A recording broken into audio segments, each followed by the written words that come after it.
April 19th, 1945, 11:40 hours. Village ruins near Yonabaru, southern Okinawa. Corporal Michael Torres of the 96th Infantry Division moved through the smoking remains of what had been a farming village 2 days earlier, his rifle raised and finger near the trigger. The battle for this section of Okinawa had been brutal. Japanese forces had defended every house, every wall, every pile of rubble with fanatic determination. His unit had cleared the area building by building, expecting armed resistance from every shadow.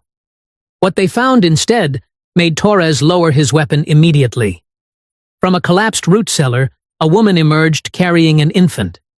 Behind her came more civilians, maybe 30 or 40 of them, all emaciated, filthy, their clothes torn and blood-stained. Old men who could barely walk. Children who looked like skeletons wrapped in skin. Mothers clutching babies too weak to cry. They shuffled into the open, blinking in the sunlight, and when they saw American uniforms, they froze in collective terror. The woman with the infant began speaking rapidly in Japanese, words tumbling out in panic. Torres didn't need translation to understand she was begging him not to kill them, not to hurt the children, to make it quick if he had to kill them at all. Her face showed no hope of mercy, only desperate pleading that death come swiftly. Torres looked at the terrified civilians, at the hollow-cheeked children, at the baby in the woman's arms who was so malnourished its head seemed too large for its body. He'd been in combat for 6 months. He'd killed men. He'd watched friends die. He'd developed the psychological armor necessary to function in mechanized warfare. But looking at these starving civilians who thought he was going to execute them, something broke inside that armor. He lowered his rifle completely, pulled off his pack, and dug out every ration he carried. C-ration cans, chocolate bars, crackers, everything. He set them on the ground, backed away, and made eating gestures, pantomiming putting food in his mouth, pointing at the children, then at the food. The civilians stared at the rations like they were hallucinating. The woman with the infant took a tentative step forward, then another. When Torres smiled and nodded encouragement, she suddenly rushed forward, grabbed a can of rations, and collapsed to her knees crying. Behind her, the other civilians surged toward the food, and within seconds they were eating with desperate hunger, not even bothering to fully open cans, just scraping out whatever they could reach. Torres called over his squad. "Empty your packs. Give them everything we've got. Corp, we need those rations for—" "Give them the goddamn food!" Torres's voice cracked. "Look at them. They're starving to death." Within minutes, every American soldier in the squad had given away their rations. They watched Japanese civilians, people who'd been their enemies minutes earlier, eating American military food and crying with relief. One little boy, maybe 5 years old, took a bite of chocolate and stared at Torres with an expression of pure wonder, like he'd forgotten sweetness existed. "They thought we were going to kill them," Torres said quietly to his squad leader. "They thought we were monsters, and we gave them lunch." For tens of thousands of Japanese civilians caught in Okinawa's brutal 3-month battle, encounters with American forces initiated a psychological transformation more profound than any propaganda could achieve. They'd been taught Americans were demons who tortured and murdered prisoners. Instead, they found soldiers who shared food with starving enemies, who carried wounded civilians to aid stations, who treated Japanese children with the same care they'd give their own. The mathematics of desperation. By April 1945, Okinawa's civilian population faced systematic starvation as the island became battlefield, consuming everything. The Japanese military had commandeered all food supplies, driven civilians from their homes to make room for defensive positions, and left families to survive however they could while armies fought around them. The numbers tell the story of a catastrophe unfolding in real time. When the Battle of Okinawa began, around 300,000 civilians lived on the island. By the time it ended 3 months later, between 100,000 and 150,000 of them were dead. Many caught in the crossfire, others lost to hunger and disease.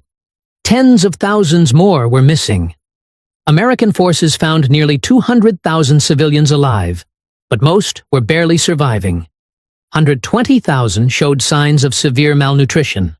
Some 15,000 to 20,000 children had been orphaned. Their daily food intake had fallen to just 200 to 600 calories, barely a third of what a human body needs to live.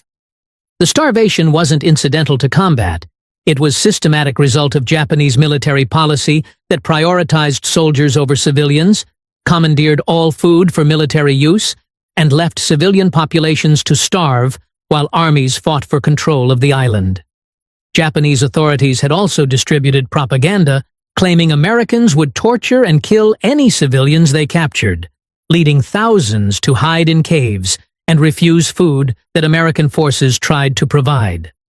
The combination of actual starvation and propaganda-induced terror created humanitarian crisis that shocked American forces unprepared for the scale of civilian suffering. Combat units expecting to fight Japanese soldiers instead found themselves providing emergency humanitarian aid to populations dying of hunger and disease. The immediate response. American forces responding to discoveries of starving Japanese civilians improvised humanitarian operations without orders, doctrine, or preparation. Combat soldiers who'd been fighting desperate battles hours earlier suddenly became relief workers distributing food, water, and medical care to enemy civilians. The response happened organically at squad and platoon level. Individual soldiers would encounter starving civilians and share their rations. Officers would see the need and authorize distribution of unit supplies. Medical personnel would set up aid stations treating civilian casualties alongside military wounded. The humanitarian work expanded from individual acts of mercy to systematic operations without formal policy directing the transformation. Private First Class James Chen, a medic with the 1st Marine Division, described the shift. One day, I'm treating Marines wounded in combat. The next day, I'm treating Japanese kids dying of starvation and dysentery. Nobody told us to do it. We just couldn't not do it. You'd see a child who looked like a skeleton, crying from hunger, and you'd give them your rations. It was automatic. The fact that they were enemy civilians became irrelevant the moment you saw how much they were suffering. The impromptu relief operations consumed significant resources. Units distributed rations faster than supply chains could replace them. Medical supplies intended for American casualties went to treating Japanese civilians. Personnel hours that should have been dedicated to combat operations went instead to humanitarian work. By any military efficiency standard, the aid operations were wasteful and detrimental to combat readiness. But American commanders increasingly authorized and formalized the relief efforts rather than stopping them. The humanitarian operations achieved tactical benefits. Civilians who received food and medical care provided intelligence, evacuated combat zones, and stopped resisting American control. More fundamentally, American officers couldn't bring themselves to order their troops to stop feeding starving children, even when those children belonged to enemy nation. The cave evacuations. Throughout Okinawa, thousands of Japanese civilians had taken refuge in the island's extensive cave systems, hiding underground for weeks or months while battles raged above. The caves offered protection from artillery and bombing, but became death traps where starvation, disease, and despair killed as efficiently as combat. American forces clearing cave systems discovered families who'd been underground so long they'd lost track of time, surviving on rainwater and whatever edible material they could find. Children who'd forgotten what daylight looked like. Elderly who'd died sitting upright because there was no space to lie down. The cave populations represented concentrated human suffering that exceeded anything most American soldiers had witnessed. The evacuation of cave civilians required overcoming both practical and psychological obstacles. Practically, the civilians were often too weak to walk out unaided.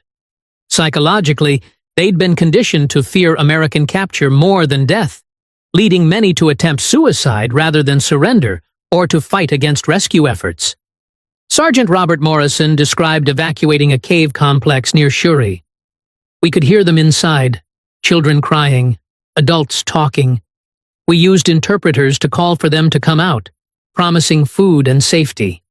At first, nothing. Then one woman stepped out carrying a baby. She was so thin she could barely stand, but she was carrying that baby like it weighed nothing, because it probably did weigh almost nothing. When we gave her food and water instead of shooting her, she called back into the cave. Within an hour, maybe 200 people came out, all starving, all terrified, all crying when they realized we weren't going to hurt them. The cave evacuations became standard operations, requiring specialized procedures. Interpreter teams would approach caves and call for surrender, emphasizing food and medical care rather than threats.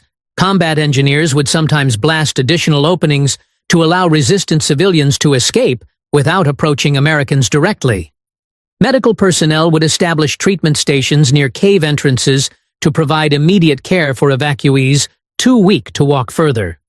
The operations saved thousands of lives, but also created enduring images that challenged both American soldiers' expectations and Japanese civilians' propaganda-induced beliefs. Americans carrying Japanese children from caves, medics treating elderly Japanese civilians with the same care they'd give American casualties, combat soldiers sharing rations with starving enemy populations. The images contradicted everything both sides had been taught about the other. The children's transformation.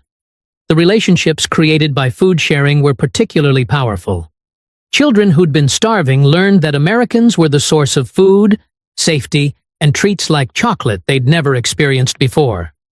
The psychological association between American presence and survival became embedded in memories that would last lifetimes.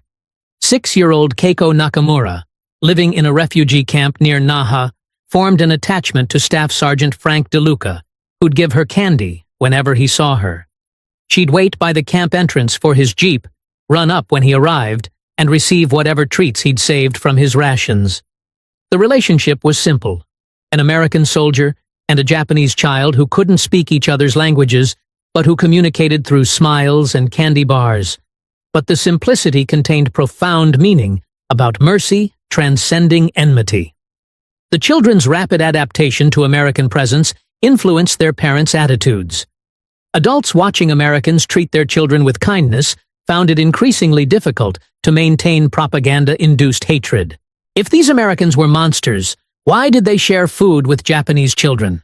If they were demons, why did they treat sick children with the same medical care they'd give their own? The surrender and collapse. When Japan surrendered on August 15, 1945, the immediate military crisis ended, but humanitarian catastrophe was only beginning. Japan's industrial capacity had been destroyed by bombing. Agricultural production had collapsed from labor shortages and systematic neglect. Distribution systems had been shattered by interdiction of rail and shipping networks. The fishing fleet was gone. Stored food reserves were exhausted. The numbers revealed a nation on the brink of collapse. When Japan surrendered in August 1945, its population stood at roughly 72 million, yet 50 to 60 million were already struggling with food insecurity. Without external aid, as many as 15 million people faced the very real threat of starvation. In major cities, the average person survived on just 700 to 1,000 calories a day, barely enough to stand, let alone work. The minimum required for survival was 1,200 to 1,500 calories, and Japan's agricultural production had fallen to only 40% of its pre-war level. With food reserves lasting barely 2 to 3 months at subsistence rations, the entire nation stood on the edge of famine. The American occupation forces landing in Japan in late August and September 1945 encountered population on the edge of mass starvation. Urban areas were particularly desperate. Millions of people concentrated in bombed-out cities with no local food production and distribution systems that had ceased functioning.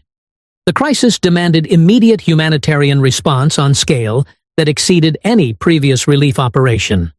The entire Japanese population needed feeding until agricultural production could be restored and distribution systems rebuilt. The occupation couldn't stabilize Japan politically if the population was starving. Military government couldn't function if civilians were dying of hunger in the streets. The emergency relief operations. American occupation authorities established emergency food relief operations within days of landing in Japan. The operations began before formal policy was established, driven by military commanders who recognized that feeding the population was prerequisite for successful occupation. General Douglas MacArthur, Supreme Commander for the Allied Powers, made the fundamental decision to use American military resources to prevent mass starvation in Japan.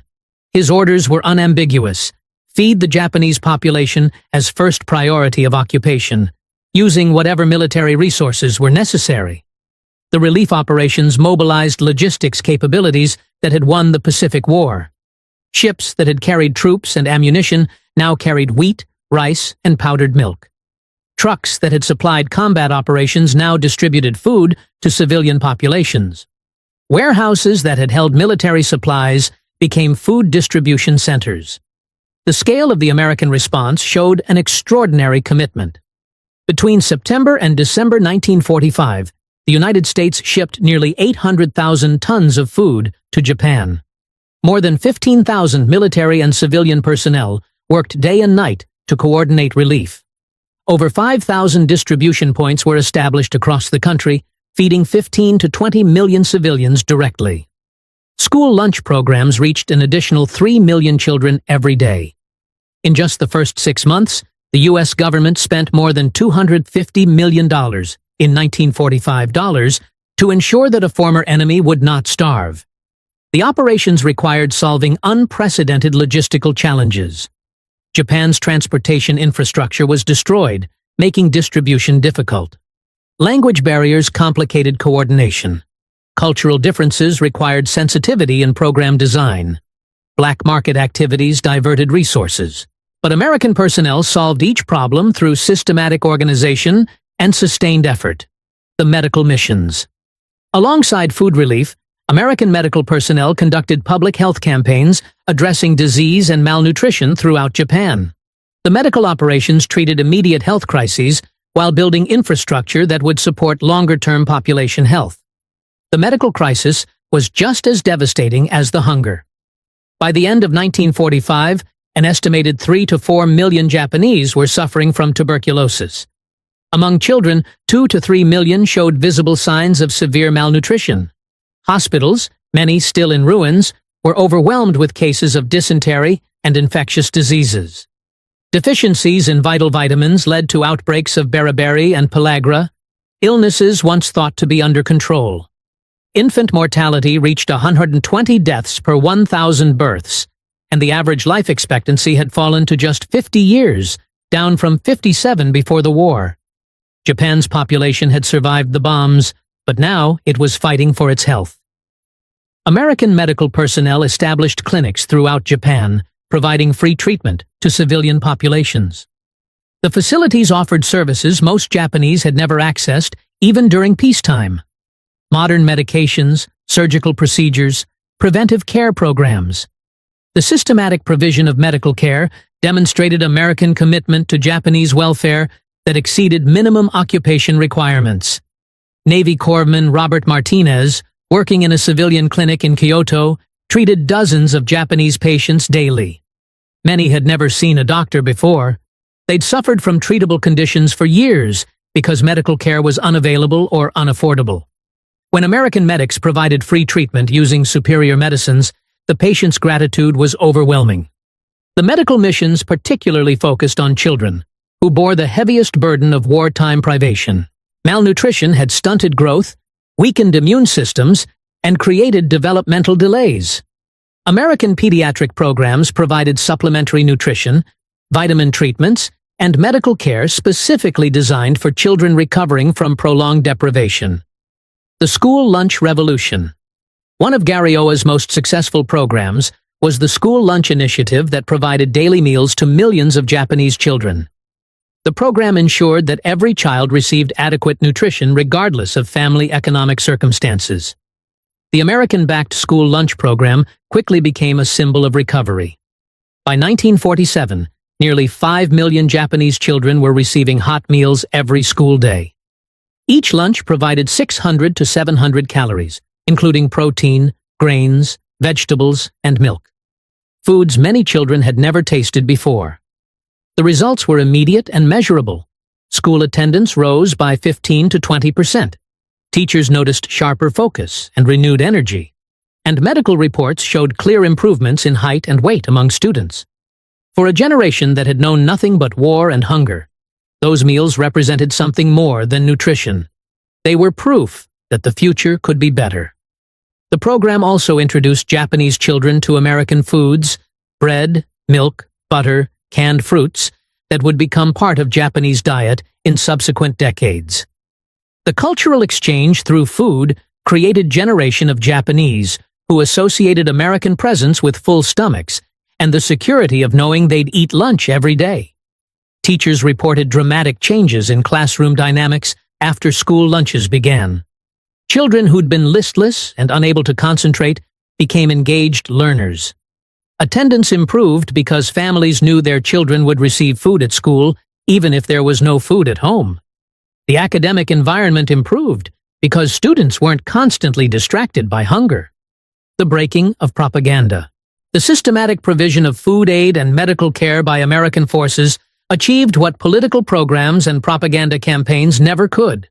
It broke Japanese indoctrination about American character through direct personal experience. Every Japanese civilian who received food from American hands experienced contradiction between what they'd been taught and what they were experiencing. The propaganda had said Americans were barbarians who'd enslave or kill defeated populations. The reality was Americans feeding their children and treating their sick. The cognitive dissonance was inescapable. The breaking of propaganda happened in countless small moments. A mother watching an American soldier give candy to her child. An elderly man receiving rice rations from enemy he'd been taught to hate. A sick child treated by American medic who showed the same care he'd give his own family. Each encounter challenged propaganda and created space for new understanding of what America represented. The transformation operated at emotional level rather than intellectual level. Japanese civilians didn't analyze American motives or debate political philosophy. They simply experienced kindness from people they'd expected to be cruel, and the experience changed their understanding of the world more profoundly than any argument could. Michiko Tanaka, who'd received food aid as a teenager in Tokyo, described the psychological impact. We'd been taught Americans were demons without human feelings, but the soldiers who gave us food were young men who showed pictures of their own families, who smiled at our children, who treated my sick grandmother with gentleness. I couldn't reconcile what I'd been taught with what I saw. Eventually, I had to accept that the propaganda had been lies, and these Americans were just people trying to help us survive. That realization changed everything. The cost and commitment. The American commitment to feeding Japan came at significant financial cost during a period when American taxpayers were eager to reduce military spending and bring troops home. The domestic political pressure to end costly overseas commitments was intense, but American leaders, military and civilian, maintained the feeding programs despite costs and criticism because they recognized that Japanese stability required fed population. The investment in Japanese food security was investment in creating stable, democratic Japan that wouldn't threaten future peace. The cost of compassion was enormous, but so was the impact. Between 1945 and 1951, the United States provided more than $2.5 billion in aid to Japan. Of that, roughly $1.7 billion went directly to food: rice, wheat, milk, and other essentials that kept millions alive. At its peak, American assistance supplied 20 to 25% of all the food consumed in Japan. More than 20,000 American soldiers and civilians were assigned to relief operations, coordinating shipments, distribution, and medical support. Economists later estimated that this aid saved between 2 and 4 million lives. The math was staggering, roughly $600 to $200 for every life saved. But to those who survived, that number was priceless. The numbers documented that American aid had literally saved millions of Japanese lives that would have been lost to starvation and disease without intervention. The cost per life saved was a remarkable bargain by any calculation, representing commitment to humanitarian values that transcended recent enmity. The final proof. By 1950, Japan had recovered from the brink of mass starvation to relative food security. Agricultural production had been restored. Distribution systems had been rebuilt. The population had regained health and could sustain itself without continued emergency aid. The crisis had been averted through American commitment and Japanese resilience. The recovery validated the American approach of providing comprehensive aid rather than minimal assistance. The investment in feeding Japan paid strategic dividends that extended far beyond humanitarian considerations. A prosperous, stable Japan became American ally rather than conquered enemy. Bulwark against communist expansion rather than vacuum that Soviet influence might fill. But beyond strategy and politics, the feeding of Japan represented something more fundamental. The choice to treat defeated enemies as human beings deserving of help rather than as conquered population deserving only exploitation.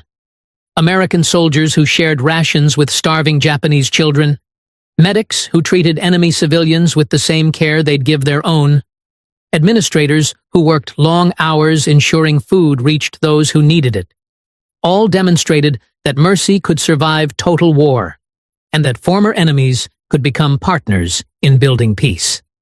The Japanese civilians who burst into tears when American soldiers saved them from starvation weren't crying just from relief at receiving food. They were crying because everything they'd been taught about their enemies had been revealed as lies, because they'd discovered that mercy could come from unexpected sources, and because they'd learned that even after the most brutal warfare, humanity could survive through individuals and nations that chose compassion over revenge. The tears were recognition that the world was more complicated and more hopeful than propaganda had suggested, that enemies could become saviors, and that sometimes the greatest victories are measured not in territory conquered, but in lives saved from hunger.